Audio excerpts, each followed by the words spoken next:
سورنا یلی از سیستان. سورنا یکی از برجسته ترین سرداران دوره اشکانیان بود که در سال 82 پیش از میلاد در سیستان به دنیا آمد. او جوانی آریایی، خردمند، نیکوچهره، تنومند، دلیر، بلند بالا، با موی بلند و ظریف بود که بر سر خود پیشانی بندی به سبک ایرانیان باستان می‌بست.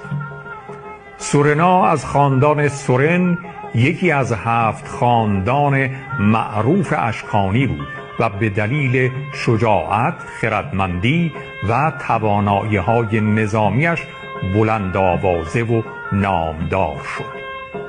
سورنا در نبرد هران ارتش روم را شکست داد و کراسوس سردار رومی را با تاکتیک‌های نوآورانه و دلاوری‌های بیمانند خود مغلوب کرد.